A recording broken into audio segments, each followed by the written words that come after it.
सहबीर्यं करवावहै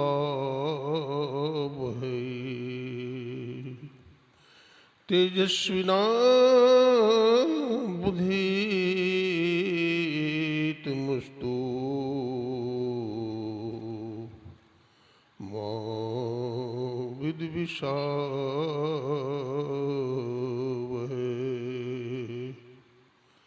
ओम शांति शांति शांति। अपने मन वाणी को एकाग्र करने के लिए एक बार बुलंद आवाज में श्रद्धा प्रेम के साथ गुरुदेव का जय घोष करें। बोलिए प्रेम से श्री सद्गुरु महाराज की।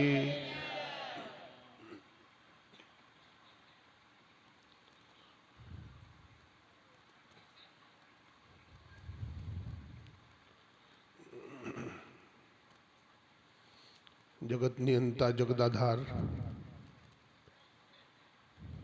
20वीं सदी के जज्वल्यमान प्रचंड मार्तंड संत सदगुरु महर्षि मेही परमहंस जी महाराज के त्रैलोक पावन पाद पद्मों में कोटि कोटि दंडवत प्रणाम। उनके मस्तिष्क स्वरूप ब्रह्मलीन पूज्यपाद महर्षि संत सभी परमहंस जी महाराज,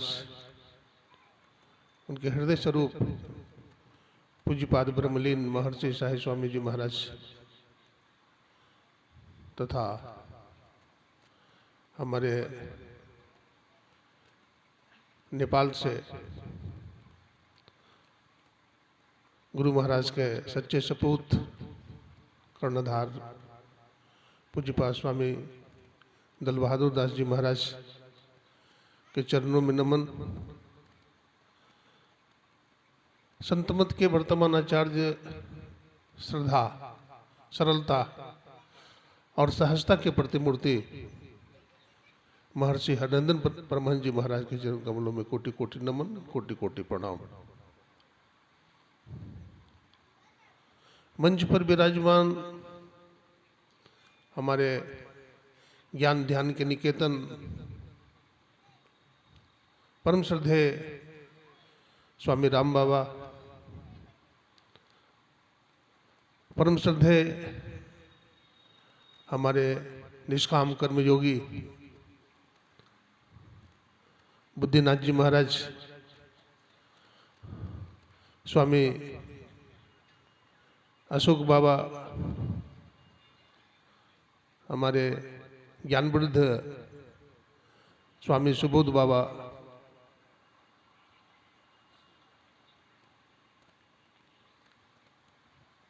गायक बंधु, स्वागत समिति के सभी पदाधिकारीगण, कार्यकर्तागण, युवागण, श्रेष्ठ जन तथा आज का मन संचालन के रूप में हमारे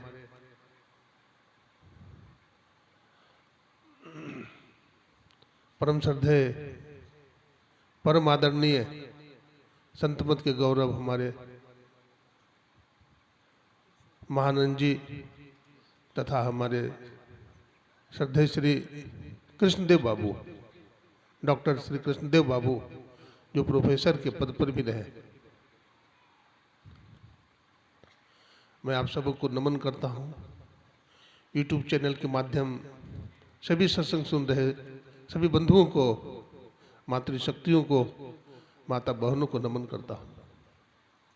और मैं नमन हिमालय के कंदराओं में छिपे हुए उन ऋषि मुनियों को भी करता हूँ, सागर के तलहटियों पर बैठे हुए उन संतों को नमन करता हूँ, नतमस्तक होकर के प्रणाम करता हूँ।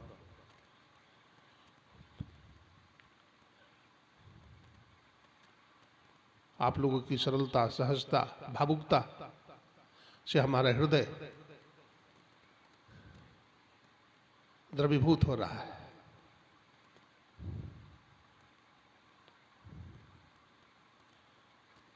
प्रेम एक ऐसी वस्तु है जो खरीदा नहीं जा सकता।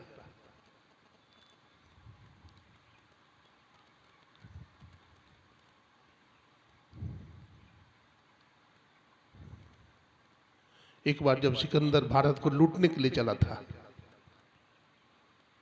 हाथ में नंगी तलवार लेकर 10,000 फौज के साथ दौड़ता जा रहा था। एक देश का कर्णधार देशभक्त शहीद हो गया था,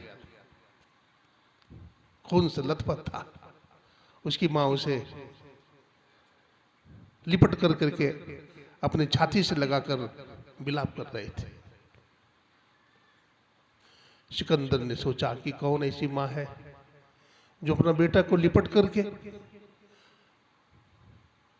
अश्रु बहा रही है। हे मां, आप मुझे प्यार नहीं करोगी क्या?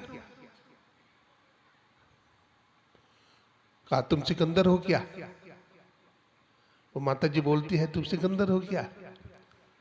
बोला, मैं तुम्हें बहुत पैसा दूंगा, मुझे भी प्रेम करो, मुझे भी हृदय से लगा लो, लेकिन एक बात बताना, आप कैसे समझा कि मैं सिकंदर हूं?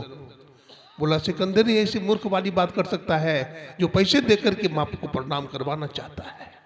ये मेरा बेटा है, भारत माता के लिए शहीद हो गया, ये देश का सच्चा सपूत है, सच्चा प्रेमी है। आज मुझे भी वैसा ही लग रहा है। आप लोग का प्रेम, आप लोग का भाव, क्या बच्चा, क्या जवान, क्या बूढ़े, सबके अंदर एक सच्ची लगन, एक सच्चा प्यार, एक सच्चा प्रेम है। सज्जनों, भारत की संस्कृति बहुत ऊंची है। यहाँ की सभ्यता, यहाँ का भाईचारा, यहाँ का प्रेम बड़ा विलक्षण है।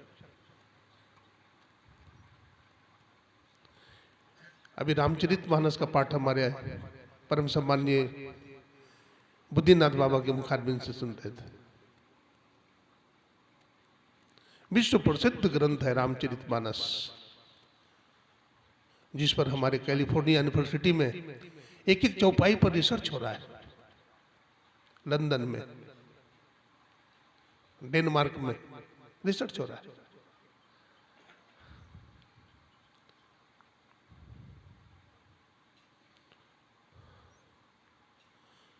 आज हमारा देश, आज हमारा समाज बिखर रहा है, आज हमारा परिवार बिखर रहा है। लेकिन जरा रामायण आप पढ़कर देखें, भाई भाई का प्रेम कैसा था, एक धर्मपत्नी और एक पति का प्रेम कैसा था।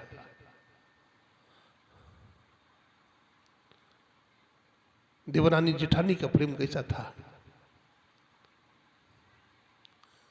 जब भगवान श्री राम का राज तिलक होने वाला था, सुन रहे थे हमारे आदरणीय बुद्धिनाथ बाबा के मुखारबिंद से, राज तिलक होने वाला था। क्या भगवान राम का राज तिलक हो गया? रातों रात इतिहास बदल गया। जिस राम से कहा गया था राम, माता कौशल्या कहती है, बेटा राम, कल तुम्हारा राज तिलक होगा बेटा, ब्रह्मुहूर्त में स्नान कर लेना, मंदिर में जाकर पूजा पाठ कराना। बहुत विलंब होगा, ब्राह्मण देवता बहुत देर तक कर्मकांड कराएंगे। भगवान श्री राम कहते, हाँ मां। मुस्कुराते हैं भगवान श्री राम, मानो भगवान राम सब जानते हो।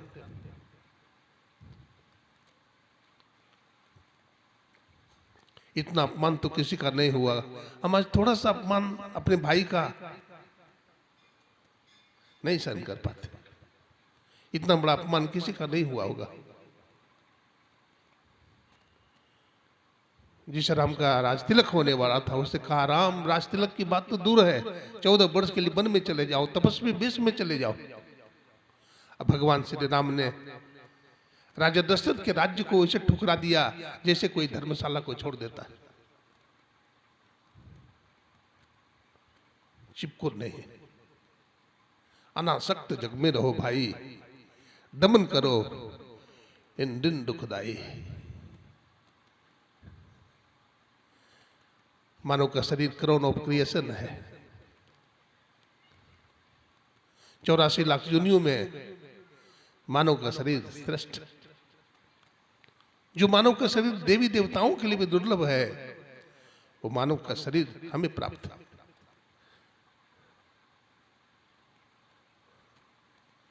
साधन धाम मोक्ष कर द्वारा, पाई न जही पर लोक समारा। ये मनुष्य का शरीर साधनों का धाम है, और इसे पाकर जिन्होंने परलोक को नहीं सुधारा, परलोक का मतलब यहाँ स्वर्ग लोक से नहीं है सज्जनों, यहाँ परलोक का मतलब मुक्ति से है, मोक्ष से, सेल्फ रियलाइजेशन से है।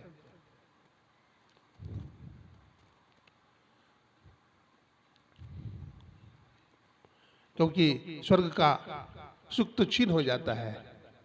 भगवान कृष्ण कहते हैं क्षीणे पुण्य मृत्यु लोकम विशंति, स्वर्गलोक से देवी देवता नीचे गिर जाते हैं, मृत्यु लोक में आ जाते हैं, और कर्म का फल भोगना पड़ता है।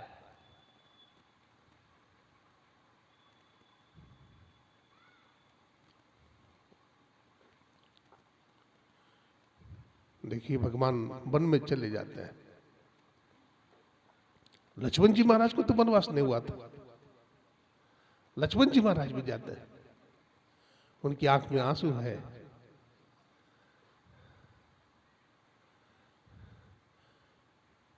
कहते हैं भैया मैं भी जाऊंगा आपके साथ। प्रभु श्री राम कहते हैं लक्ष्मण तुम्हारा तो वनवास नहीं हुआ, वनवास तो मुझे मिला है ना, तू कैसे जाएगा भैया। उन्होंने कहा भैया मैं आपके बिना नहीं रह सकता। लक्ष्मण का प्रेम कितना है। बड़ी सभा लगी थी,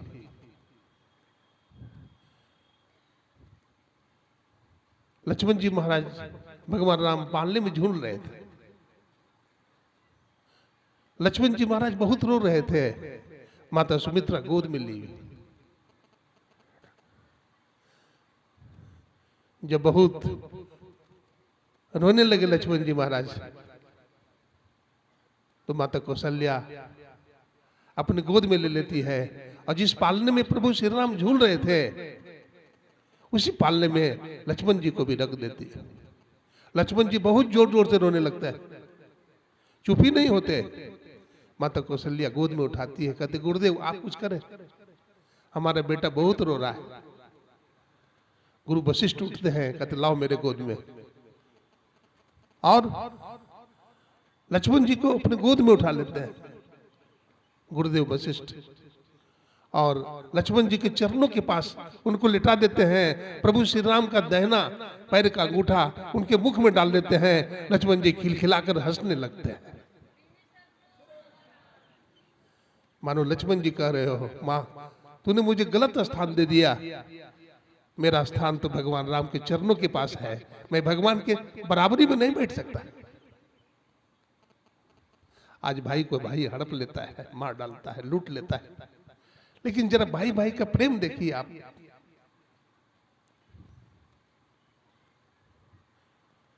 प्रभु श्री राम चित्रकूट से गुजर रहे हैं, शेषावतार लखन लाल जी है, मैया जानकी, बड़े बड़े कांटे हैं, बबूल के चुभ जाते हैं पैरों में,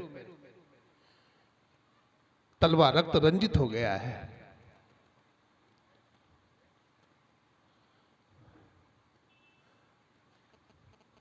प्रभु श्री राम एक शिला पर बैठते हैं, बंदे भी आ जाती है, बंदे भी बोलती है प्रभु मैं आपकी क्या सेवा करूं, सेवा बताएं आपकी क्या सेवा करें हम।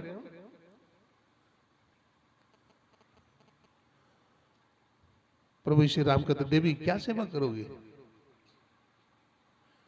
आपका जंगल बड़ा विशाल है, खाने के लिए फल मिल जाएंगे, पीने के लिए झरने का जल मिल जाएगा, रहने के लिए 3.5 हाथ भूमि मिल जाएगा, बहुत विशाल जंगल है, और क्या सेवा करना चाहती हो। बोला नहीं भगवान मैं वन देवी हूं और आप भगवान हैं, मैं सेवा करना चाहती हूँ। प्रभु श्री राम कहते देवी देखिए, प्रभु श्री राम कहते हैं देवी हमारा भाई भरत मुझसे मिलने आ रहा है, रास्ते पर कांटे बिछे हैं, उन कांटे को हटा देना। वन देवी कहते हैं श्री राम, जिस कांटे पर चढ़ करके आप जा रहे हैं, जानकी मैया जा रही है जो राजकुमारी, लक्ष्मण जी जा रहे हैं जो राजकुमार है। आपका भाई इतना कमजोर है, दुर्बल है क्या, ये कांटे पर नहीं चल पाएगा? प्रभु श्री राम कहते देवी, हमारा भाई दुर्बल नहीं है, कमजोर नहीं है, बहुत बलवान है। अगर इंद्र का वज्र भी भरत के छाती से टकरा जाए तो इंद्र का वज्र भी चकनाचूर हो जाएगा, किंतु हमारा भाई भरत के हृदय में हमारे प्रति बड़ा ममत्व है, प्रेम है, प्यार है, भाईचारा है। आज हमारा पैर रक्त रंजित है, लहूलुहान है। जब भरत के पैर में कांटे चुभेंगे तो भरत को लगेगा हमारा भैया को कितना कष्ट हुआ होगा, इसलिए कांटे को हटा देना। देखिए भाई भाई का कितना प्रेम है।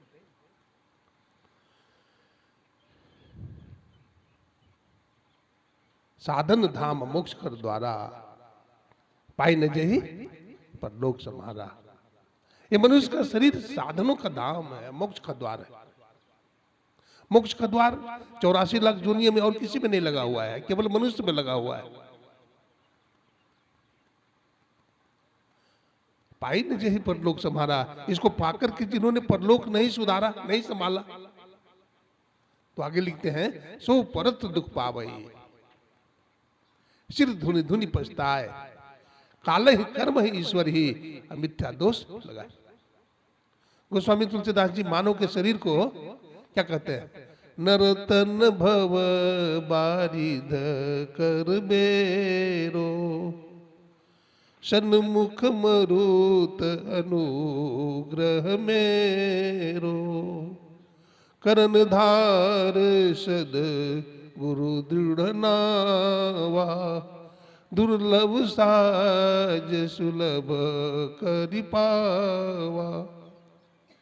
जो न तरय भव सागर नर समाज यस पाए, सो कृत निंदक मंदमती आत्महन गति जाए। मानव का शरीर नाव और संत सदगुरु मल्लाह है। ईश्वर की कृपा अनुकूलित वायु, ये तीनों कंडीशन हमें प्राप्त है। नाव भी है, लेकिन केवल नाव से भवसागर पार नहीं हो सकते। नाव से नदी पार हो जाएंगे, सागर पार हो जाएंगे, नहीं पार हो। मल्लाह चाहिए, और मल्लाह भी मिला हुआ है संत सदगुरु।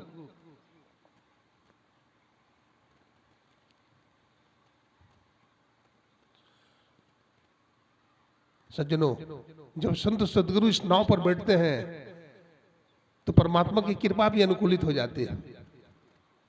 बैठने का देर है, सदगुरु जैसे ही बैठते हैं आप देखते हैं वो मल्लाह के पास एक पल्ला होता है। अगर हवा विपरीत दिशा में चलती है तो पल्ला खोल करके दूसरी तरफ टांग देता है और नाव की दिशा सही हो जाती है। सुगमता पूर्वक नदी से नाव पार हो जाता है। इसलिए कहा गया दुर्लभा विषय त्यागो, दुर्लभम तत्व दर्शनम, दुर्लभा सहजावस्था, सद्गुरु करुणाम बिना। विषय का त्याग दुर्लभ है, तत्व दर्शन दुर्लभ है, समाधि लग जाए बड़ा दुर्लभ है।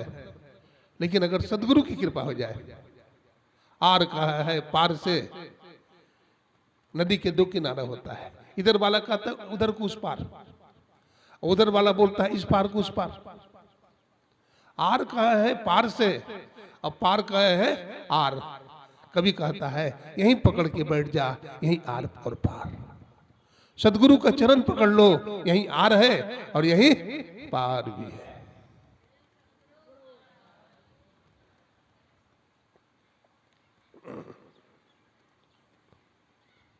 तो मानव का शरीर जो कि क्राउन ऑफ क्रिएशन है, स्वामी विवेकानंद जी महाराज ने मानव के शरीर को ताजमहल कहा है।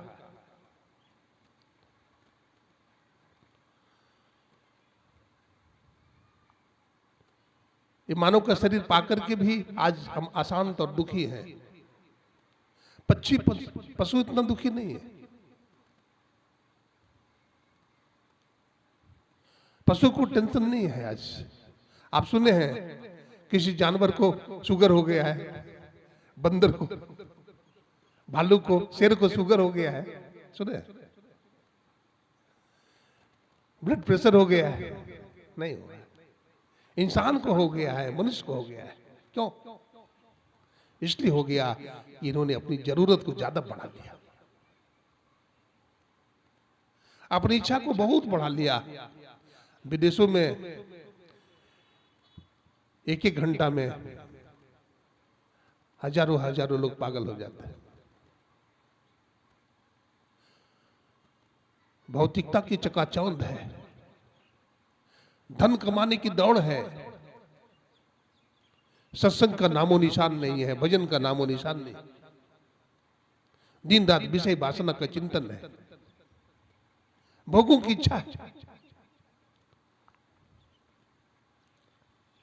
भोगो रोगो भयम, भोग से रोग होता है। जो जितना भोगी होगा उतना रोगी होगा, और जो जितना ही योगी होगा, जितना ही संयमी होगा, उतना ही सुखी होगा।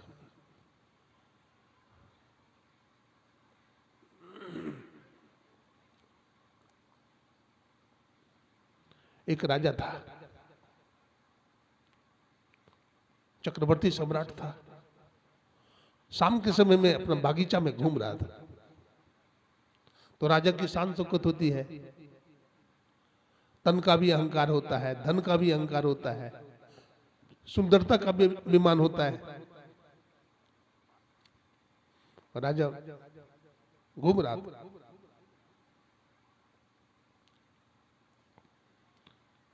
इतने में क्या होता है, एक लंबी हाथ उसके माथे पर आता है,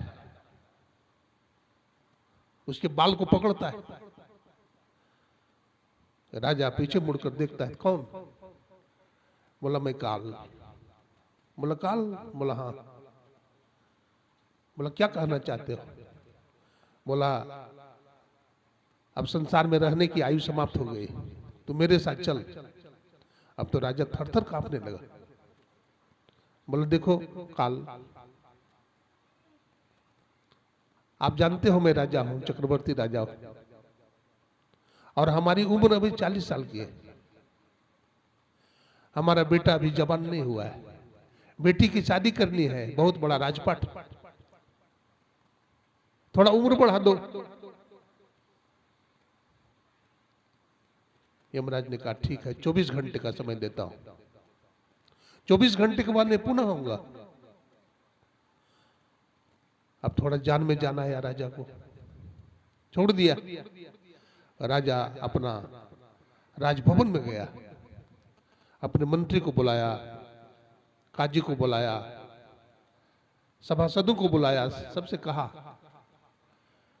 कि 24 घंटा के बाद मैं संसार में नहीं रहूंगा, काल मुझे पकड़ लेगा। वो वार्निंग दे के गया है,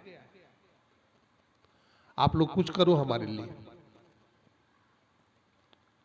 तो एक मीटिंग हुआ, सभा लगी, सभी कलाकार, विद्वान, ज्योतिषी इकट्ठे हुए। ज्योतिषी ने कहा कि एक उपाय है। बोला क्या? बोला राजा साहब को एक तीव्रगामी घोड़ा दे दिया जाए, राजा साहब घोड़ा लेकर के अपने राज्य की सीमा पार कर जाए। वो काल तो एक कह करके गया है ना कि मैं फिर आऊंगा 24 घंटे के बाद, तो यहीं पर आएगा, और राजा साहब यहाँ से तो बहुत दूरी निकल गए होंगे, तो पकड़ नहीं पाएगा। बोला हाँ ये उपाय कारगर है। राजा साहब को घोड़ा दे दिया गया। राजा साहब को रास्ते में भूख प्यास लगेगी कि कुछ फल दे दिया, बोतल में पानी दे दिया। राजा साहब घोड़ा को दौड़ाए बड़ी तेजी से, सुबह से लेकर के शाम तक दौड़ते रहे।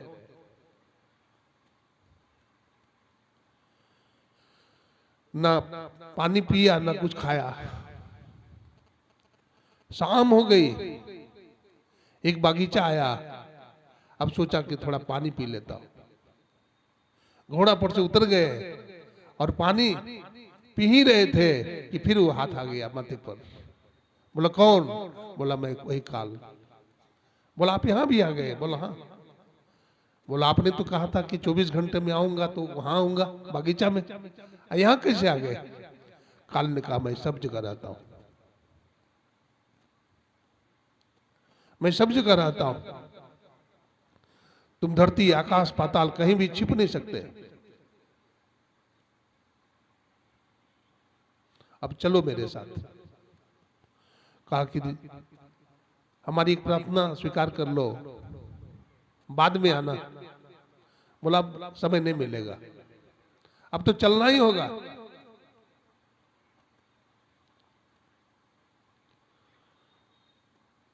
तुम्हें कहा था ना कि 24 घंटे में जो जाने लायक वस्तु हो उसे ले लेना अपने साथ, जो भी जाने लायक वस्तु हो ले लो अपने साथ। तो राजा ने सोचा जाने लायक वस्तु तो मैं कुछ जमा नहीं किया, मैंने धन जमा किया है तो धन साथ में जाएगा नहीं, मैंने बहुत बड़ा बिल्डिंग बनाया है तो बिल्डिंग भी साथ में जाएगा, ये हमारे बहुत सारे सेनाएं हैं, हमारा बहुत जायदाद है, हमारे पास बहुत सोना चांदी हीरा मोती है, वो भी नहीं जा सकता। मैं धर्म नहीं किया, मैं सत्संग नहीं किया, मैं किसी संत का दर्शन नहीं किया, मैं उनसे दीक्षा लेकर के भजन नहीं किया जो कि हमारे साथ जाता। एक कवि हुई है नत्था सिंह, उन्होंने कविता लिखी, जीवन खत्म हुआ तो जीने का ढंग आया, जब समा बुझ गई तो महफिल में रंग आया, मन की मशीनरी ने तब खूब चलना सीखा, जब बूढ़े तन के हर एक पुर्जे में जंग आया। नत्था सिंह आयु ने इस जगत में हथियार फेंक डाले, यमराज फौज लेकर करने को जंग आया। सज्जनों, हम अपनी सारी जिंदगी को विषय वासना में झोंक देते हैं, कभी भगवान का नाम नहीं, कभी सत्संग नहीं, कभी धर्म कर्म नहीं, और जीवन में शांति चाहते हैं, जीवन में सुख चाहते हैं। अगर चाहते भी हैं तो सब कंडीशन है आज हमारे पास, ये मानव के शरीर में प्राप्त किया जा सकता है।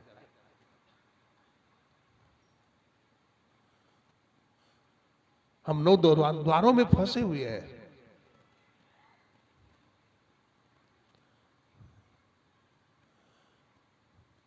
नौ दर धाबे ताकत रहाए, 10वां निज घर बासा पाए। पक्षी को देखते होंगे, दाना चुगती है, और जब दाना चुगने के लिए पक्षी निकलती है तो बड़ा परेशान, जब दाना चुग करके पक्षी अपना घोंसला में जाती है तो खुद भी खाती है, बच्चों को भी खिलाती है, और पैर फैला कर सो जाती है। हमारा अपना घर कहाँ है? निज घर में निज प्रभु को पावे, अति हुलसावे ना।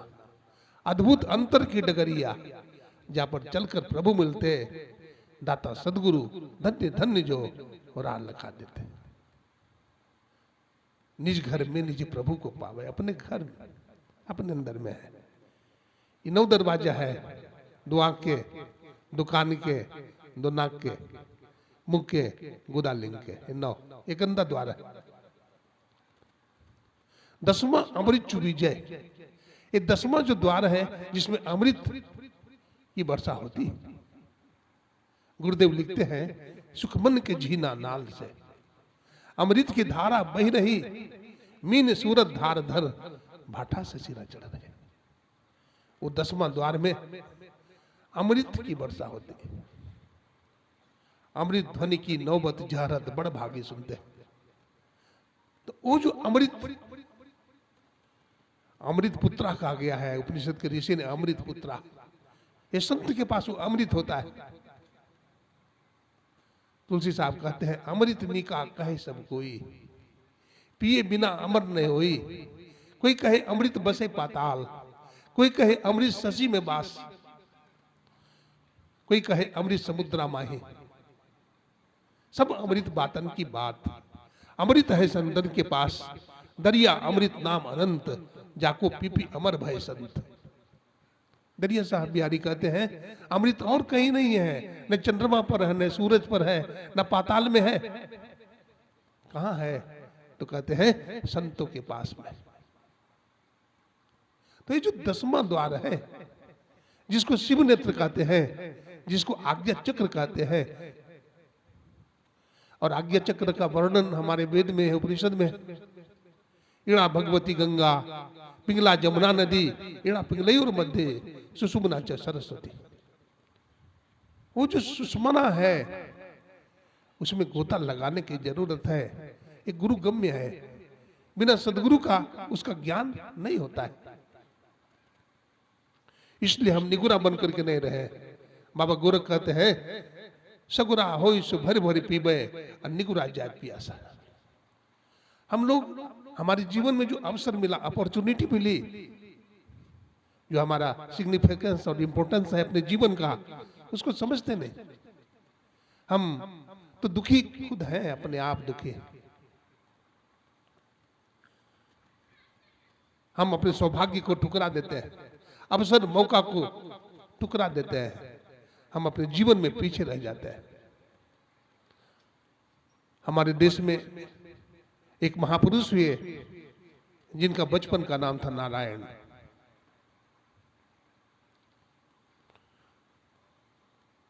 पुराने समय में कम आयु में ही शादी होती थी। तो 12 साल के थे वो, उनका नारायण। उनकी शादी हो रही थी, ब्राह्मण देवता कर्मकांड बोल रहे थे, मंत्र बोल रहे थे। अब मंत्र बोलने के बाद ब्राह्मण देवता बोलते हैं एक शब्द, सावधान। क्या बोले? जब गठबंधन होता है तो बोले सावधान। वो सोचने लगे नारायण, आखिर ब्राह्मण देवता सावधान होने के लिए क्यों कहते हैं? विचार किया, लगता है मानव का शरीर 84 लाख जोनी पार करने के बाद मिला है। ये बड़ा दुर्लभ है, इसमें कुछ महान काम करने की जरूरत है। बतलाते हैं जब सावधान बोले ब्राह्मण देवता, वो नारायण